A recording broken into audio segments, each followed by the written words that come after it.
What's going on, guys? Welcome back for another video.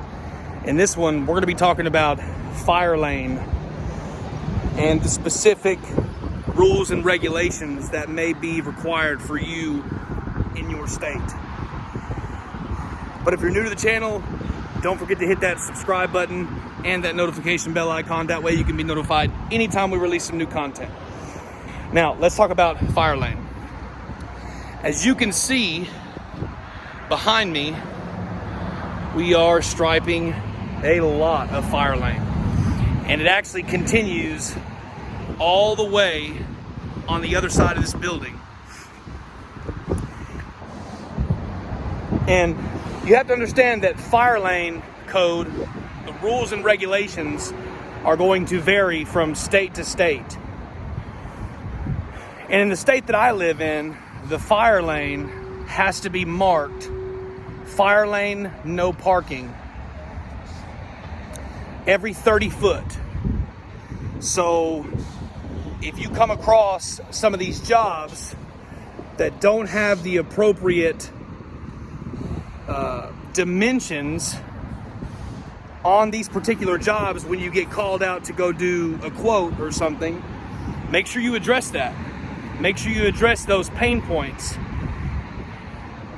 Because what that does is it actually helps you, in the eyes of the potential customer, look like the subject matter expert. And if they're calling you to perform the service, you are the subject matter expert. But you need to make sure that you are well aware of the codes and regulations. Behind us, we got some ADA. There's the sign over there, okay? You need to know how many inches that sign is supposed to be from the bottom of the ground up. You need to know that. So, but in this video, we're talking about Firelane. The reason why it's important for you to address the pain points in these jobs is because last month I got called out for a quote to do some asphalt repair, which we don't do that at the moment, but we're going to get into it very soon, probably the first of next spring. So I get a call from a customer at an apartment complex to do some asphalt repair, and what do you know? He's got a bunch of red crusted up Firelane with no stenciling on it. Well, I know that in the state that I live in and the city, that they could be fined for not having the appropriate stenciling on the curbs and on the Firelane every 30 foot.